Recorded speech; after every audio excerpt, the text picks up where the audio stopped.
Assalamualaikum warahmatullahi wabarakatuh. Perkenalkan, nama saya Sri Rahmayanti dengan NIM 210506036.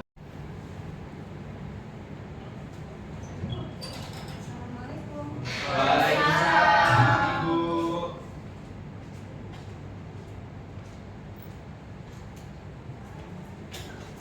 Sebelum Ibu masuk ke pembahasan materi hari ini, ada baiknya kita memulai doa terlebih dahulu. Ketua kelas, silakan pimpin doanya. Sebelum kita mulai pembelajaran, adalah kita berdoa menurut agama dan kepercayaannya masing-masing. Doa dimulai. Doa selesai. Jadi sebelumnya Ibu buka dulu ya. Assalamualaikum warahmatullahi wabarakatuh. Waalaikumsalam warahmatullahi wabarakatuh.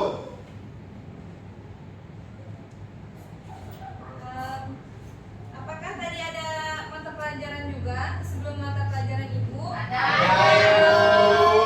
Berarti masih semangat ya. Dikit. Kalau gitu, maukah kita main game sebentar atau ice breaking dulu? Mau. Jadi permainannya seperti ini. Jadi kalau misalnya Ibu bilang huruf A, B, dan C, nanti kalian berdiri ya. Misalnya kelompok ini A, nanti kalian berdiri. Kelompok ini B, Ibu bilang berdiri. Nanti yang ujung Ibu bilang C, nanti berdiri. Mengerti kan? Mengerti, Bu. Oke, kita mulai ya. B. Pulang. Fokus ya. A. C. B. C. A. Oke, serahkan dulu. Jadi, ada yang tahu kita akan bahas tentang materi apa? Proklamasi, Bu. Iya, betul, proklamasi. Jadi, kita lanjut ya. Nah, jadi tujuan pembelajaran dari materi proklamasi ini adalah siswa mampu mengidentifikasi peristiwa proklamasi serta tokoh-tokoh yang terlibat dalam peristiwa proklamasi. Yang kedua, siswa mampu menganalisis peristiwa proklamasi dengan terbentuknya negara yang berdaulat. Adapun metode yang digunakan adalah metode start dan diskusi kelompok. Nah, Ibu mau bertanya, dari kalian semua ada yang tahu nggak makna dari proklamasi itu sendiri? Yang tahu boleh angkat tangan. Silakan. Makna dari proklamasi itu dimulainya kemerdekaan Indonesia. Yang lain ada lagi? Silakan. Memberitakan kemerdekaan. Mungkin ada lagi satu orang lagi. Oh, nggak ada, Ibu tunjuk. Berli mungkin. Proklamasi itu melepaskan diri dari belenggunya Jepang. Iya, jadi yang disampaikan anak-anak tadi tentang makna proklamasi itu benar. Makna dari proklamasi ini adalah mengingat atau mengenang jasa para pahlawan untuk kemerdekaan Indonesia sendiri. Nah, jadi sebelum adanya proklamasi, kalian tahu nggak peristiwa apa yang terjadi sebelum terjadinya proklamasi? Tahu, Bu. Iya, silakan Abi. Peristiwa Rengas Dengklok. Iya, peristiwa Rengas Dengklok. Beri tepuk tangan dulu buat kalian. Nah, peristiwa Rengas Dengklok itu terjadi tanggal berapa sih? Ada yang tahu? 16 Iya, 16 berapa? Agustus 1945. Iya, betul. Beri tepuk tangan lagi. Nah, jadi betul ya, sebelum adanya proklamasi itu terjadinya peristiwa Rengas Dengklok yang dimana terjadi pada tanggal 16 Agustus 1945. Nah, jadi sebelum Ibu lanjut ke materinya, apakah kalian mau menonton video? Bentar ya.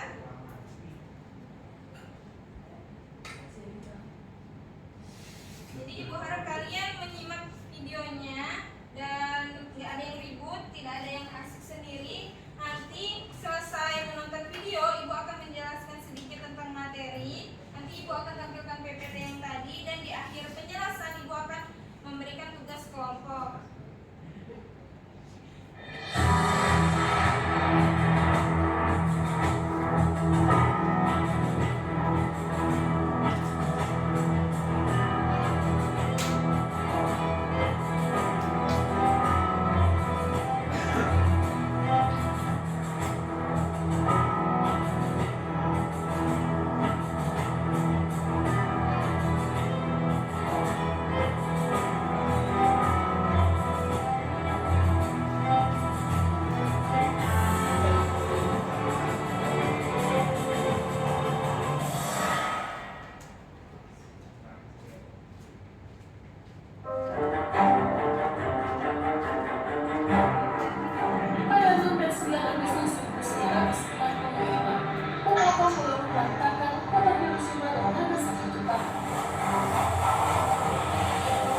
persiapan kemerdekaan tanpa bekerja sama dengan Jepang.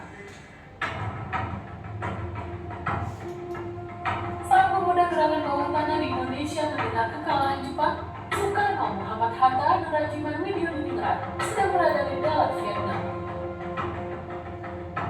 Sejak kedatangannya tanggal 9 Agustus 1945, mereka baru dapat bertemu dengan Marsikal Hisaichi Terauchi tanggal 12 Agustus 1945.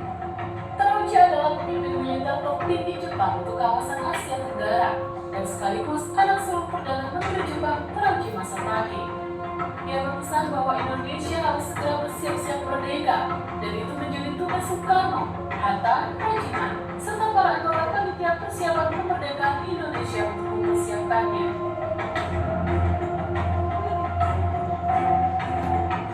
Pada kesempatan itu pula, Terauchi menyampaikan rincian 21 anggota PPKI yang telah disusun oleh pemerintah dari Nippon. 14 Agustus 1945, rombongan dari Vietnam sore hari tiba di Indonesia. Mereka disambut Khairul Saleh, Asmara Hadi, A.M. Hanafi, Sudiro, Estandre Murti, dan Sayuti Malik. 15 Agustus 1945, Sultan Syahrir bertemu dengan Soekarno dan Hatta yang membicarakan soal titik-titik kemerdekaan. Namun Soekarno dan Hatta masih sangat suara bahwa ada prosedur untuk kemerdekaan. Malam harinya para pemuda dari kelompok Benteng 31, antara lain Khairul Saleh, Joharno, Abu Bakar Lubis, Armansyah, dan Subadio Sastro Satomo berkumpul di belakang Ekman Institute. Kali ini Wikanan turut serta bersama Aidin. Mereka kembali membahas rencana proklamasi kemerdekaan Indonesia.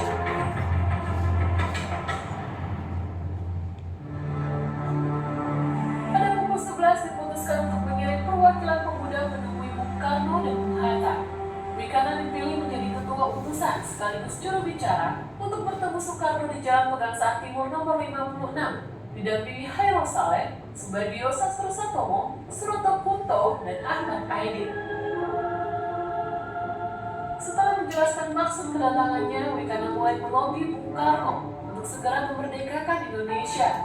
Mereka berdebat keras, bahkan Soekarno sempat marah pada Wikanan. Menjelang sambung pukul 1.30 dini hari, lobi Wikanan pun gagal. Akhirnya para pemuda mundur diri dan melanjutkan rapat ke asrama Bang Perti di Jalan Cikini nomor 71. Gagal melobi kebangsaan, para pemuda kembali merapatkan barisan. Mereka memutuskan kemerdekaan harus dinyatakan sendiri oleh rakyat. Jangan menunggu kemerdekaan dari Jepang. Para pemuda berencana untuk menjauhkan Soekarno-Hatta dari tangan Jepang dan membawanya keluar Jakarta. 16 Agustus 1945, para pemuda pada dini hari meluncur dari Cikini Raya dengan membawa 2 mobil untuk membawa Soekarno dan Hatta ke Rengas Dengklok. Mereka menjemput Hatta terlebih dahulu, lalu menuju ke rumah Soekarno di Pegangsaan Timur. Saat Soekarno dan Fatmawati yang menggendong mobil keluar dari kediamannya, sedan Fatmawati yang berduduk telah berisi Bung Hatta di jok belakang. Jalanan yang masih gelap gulita, rombongan itu menembus keluar Jakarta ke arah Karawang. Tiba-tiba dalam perjalanan mereka bertukar mobil, karena mobil yang disopiri Winoto harus kembali ke Pegangsaan mengambil susuk guntur yang tertinggal. Rombongan Soekarno-Hatta pun meneruskan ke Rengas Dengklok. Pukul 6 pagi tiba di Rengas Dengklok, mereka turun di rumah camat, lalu melanjutkan perjalanan melalui sawah dan sungai. Barulah mereka sampai di rumah Jarsiso. Dengan menjaga keamanan, si empunya rumah dibersihkan oleh anggota peta setempat ke rumah lain. Tinggallah Soekarno, Hatta, Soekarni, Fatmawati, dan Guntur yang masih bayi mendiami rumah tersebut. Soekarno-Hatta hilang. Jakarta panik. Soekarno dan Hatta lanjut menuju rumah Laksamana Maeda dan bermusyawarah soal proklamasi.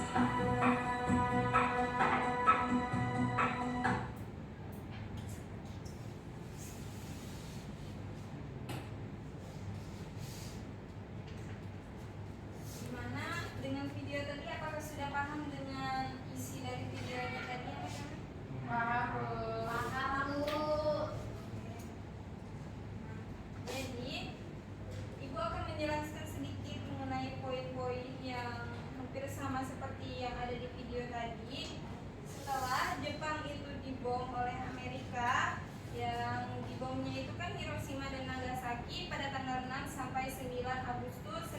yang dimana dampak dari pengeboman tadi membuat pertahanan Jepang ini jadi melemah. Nah, kemudian golongan muda bernama Sultan Syahrir ini mendengar dari siaran radio tentang kekalahan Jepang kepada sekutu, yang dimana pada saat itu berita tentang kekalahannya Jepang itu belum menyebar ke seluruh Indonesia. Ada yang bisa membacakan? Silakan, Habib. Penjelasan pada masa itu terbagi menjadi dua kubu, yaitu golongan tua dan golongan muda. Yang dimana setelah mendengar kekalahan Jepang, golongan muda menginginkan Indonesia itu merdeka, sedangkan golongan tua tidak ingin melaksanakan kemerdekaan cepat. Alasannya mereka ingin dilakukannya proklamasi ini harus secara terorganisir. Ya, terima kasih untuk Abim yang sudah membantu Ibu untuk menjelaskan.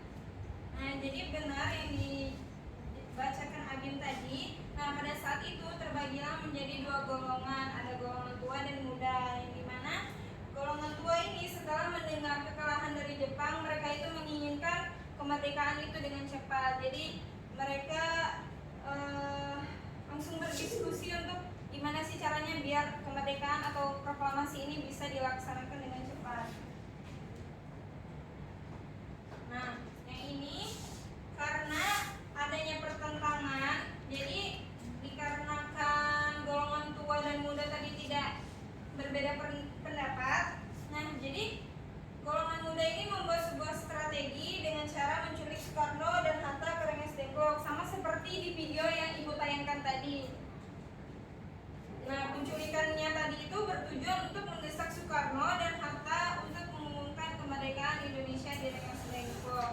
Dan pada tanggal 17 Agustus 1945, Soekarno dan Hatta itu menyampaikan teks proklamasi Indonesia. Nah, jadi setelah Ibu menayangkan video dan menjelaskan sedikit isi dari proklamasi dan Rengas Dengklok tadi, Ibu akan membagikan tugas kelompok. Tugas kelompoknya itu Ibu buat jadi tiga kelompok. Mau Ibu yang bagikan atau kalian pilih sendiri? Ibu yang Ibu aja. bagikan. Oke. Jadi Resti kelompok 1, Yunita kelompok 2, dan Abim kelompok 3. Jadi tugasnya itu ada 3. Yang pertama, apa yang dihasilkan dari peristiwa Rengas Dengklok. Yang kedua, mengapa Soekarno menolak keinginan golongan muda untuk mempercepat kemerdekaan Indonesia. Dan yang terakhir, siapa saja tokoh golongan muda dan tua yang kalian ketahui. Jadi kalian kerjakan dengan teman kelompok kalian. Waktunya Ibu kasih 5 menit, mungkin cukup? Cukup. Jadi dikerjakan baik-baik dan teliti ya anak-anak, yang bisa buru-buru.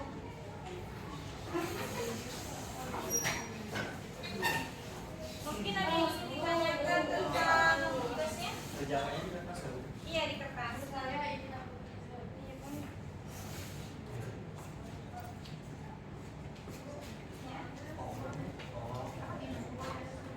Ya. Iya,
Coba kamu bayangin. Pakai Belum.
pertama apa yang dihasilkan dari Dinas Dengklok yaitu kemerdekaan Indonesia harus dilaksanakan tanggal 17 Agustus 1945, tes proklamasi dan juga persatuan golongan tua dan golongan muda. Lalu mengapa Soekarno menolak keinginan untuk merdeka cepat gitu ya? Karena pada saat itu Soekarno dan Hatta ini berpikir bahwa untuk melakukan suatu untuk memproklamasikan kemerdekaan harus ada prosedur yang teratur gitu ya, dan terus juga harus diakui oleh bangsa-bangsa lain, dimana pada saat itu tidak mungkin kan bangsa-bangsa lain otomatis mengakui kalau misalnya kita merdeka tanggal 17 Agustus. Lalu yang terakhir siapa saja tokoh golongan muda dan tua? Tokoh tua yang saya ketahui Soekarno, Hatta, dan Ahmad Subarjo. Golongan mudanya ada Syahrir, Soekarno, Soekarni, Wikana, Sayuti Melik. Itu saja. Terima kasih. Tepuk tangan dulu buat kelompok 1. Sekarang siapa yang mau maju? Ya, kelompok 3 silakan maju. Terima kasih Bu. Mungkin jawabannya sama. Jadi nomor pertama itu proklamasi kemerdekaan tuh kenapa apa yang dihasilkan dari Dinas Dengklok? Yang pertama itu ya proklamasi kemerdekaan itu sendiri. Kedua yaitu proklamasi dirumuskan oleh Soekarno, Hatta, dan Ahmad Subarjo itu sendiri. Lalu teks proklamasi itu dibacakan oleh Soekarno itu sendiri. Lalu untuk soal kedua, mengapa Soekarno menolak keinginan kemerdekaan lebih cepat? Dikarenakan Soekarno menunggu keputusan sidang PTKI terkait kemerdekaan, dan juga benar kayak kata Resti tadi, yaitu para golongan tua ini sesuatu itu tetap organisasi dengan baik. Untuk ketiga, golongan tua dan golongan muda yang kami tahu, yang tua ada Pak Soekarno sendiri, Bung Hatta, lalu Ahmad Subarjo. Yang muda itu tentu saja Wikana, Soekarni, Yusuf Punto, Daswis, dan Sayuti Melik. Itu saja. Terima kasih dulu buat kelompok 3 sudah yang lanjut terakhir untuk kelompok 2 silakan maju.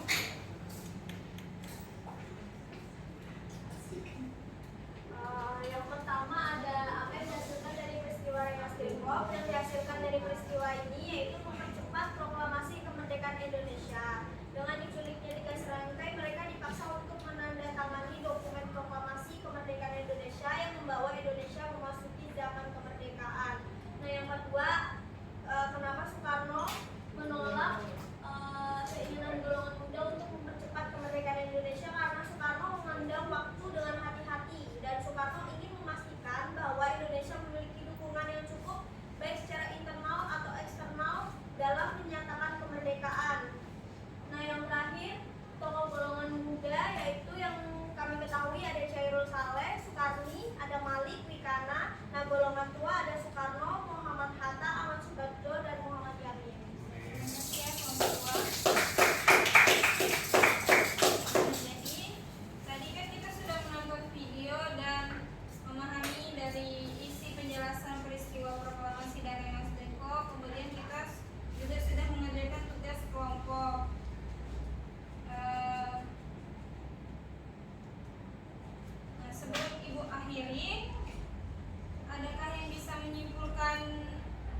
sebenarnya. Iya, kenapa? Saya kan coba ya kan Bu, mungkin karena sistemnya, jadi